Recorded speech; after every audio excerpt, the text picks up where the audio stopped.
Hello, hello, hello. A little bit earlier today, but welcome to day 79. Today's reading was Deuteronomy 28 to 29. Sorry. Oh my god. I don't know where that came from. Um, and today we get the blessings for obedience and curses for disobedience. And these effectively form the terms of the contract.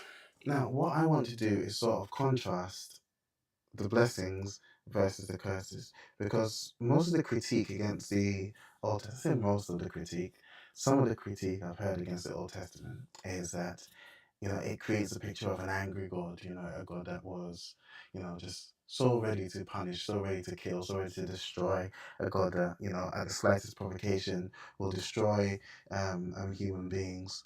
And they always present that in contrast to the God that is seemingly present in the New Testament, where, it's all grace, turn the other cheek, he without sin. I think it's the same God. It's obviously the same God.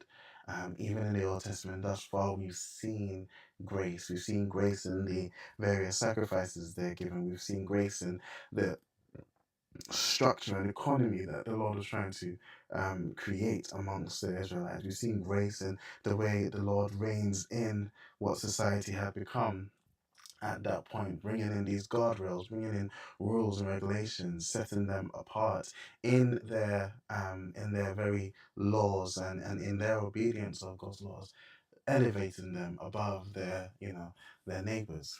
Um, and so I think what ends up being missed, intentionally or not, is the fact that there are always penalties to any contract, and it becomes the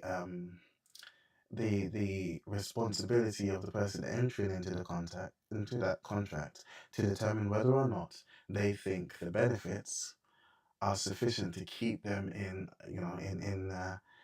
line with the contract, or whether or not the consequences are severe enough to deter them from breaking said contract.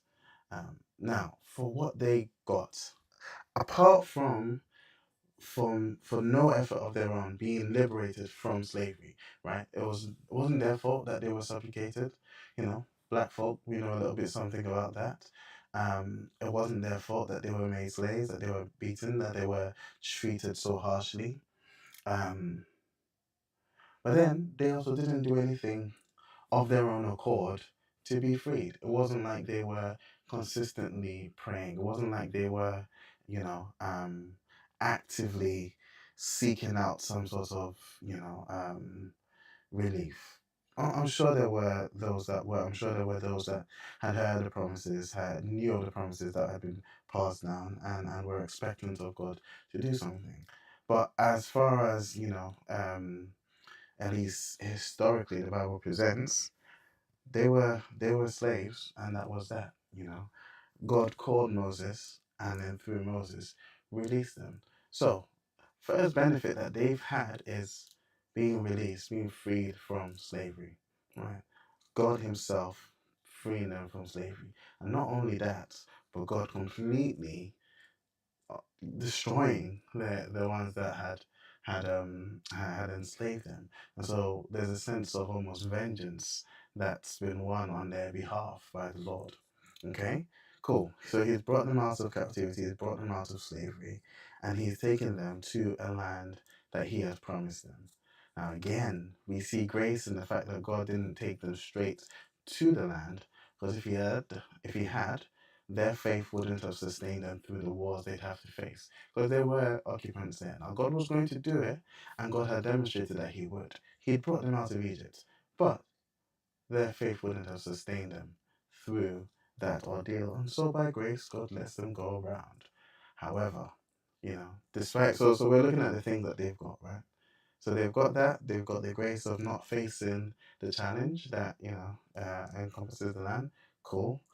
They were fed, they were kept,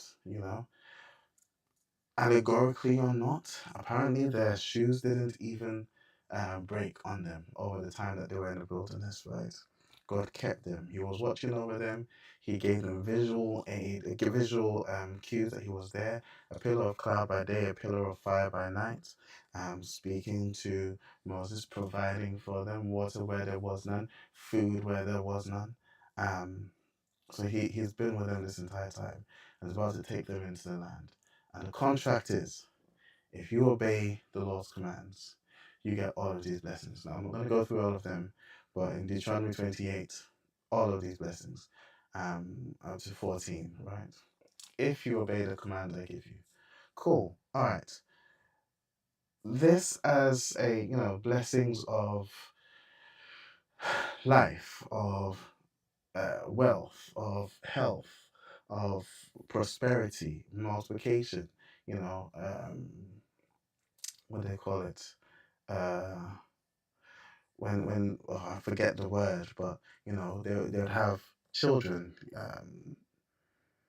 So good things, like really good things, if they obey the commands. I've hinted at this, but the commands themselves were good.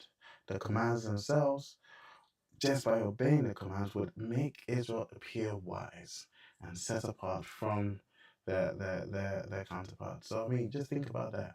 We looked at the state of the economy if they had followed the economic rules that God had given.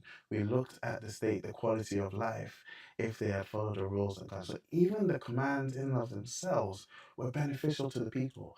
But if you do this thing that's beneficial to you, I will further bless you. Cool. This is the side of the pro to the contract.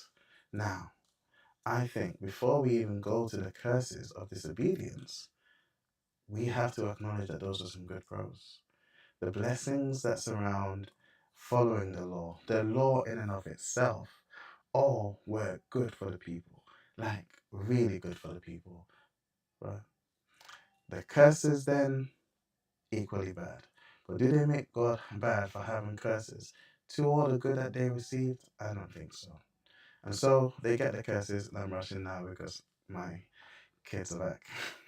um, it makes sense. I think the curses have to match the good, right? The stick, the carrot that keeps you sometimes has to be just as strong as the stick that keeps you. And it was. Cool. Now, Moses then sort of settles reminds them of the covenant, and they're supposed to go into that covenant again, and that's where we end. Tomorrow's reading is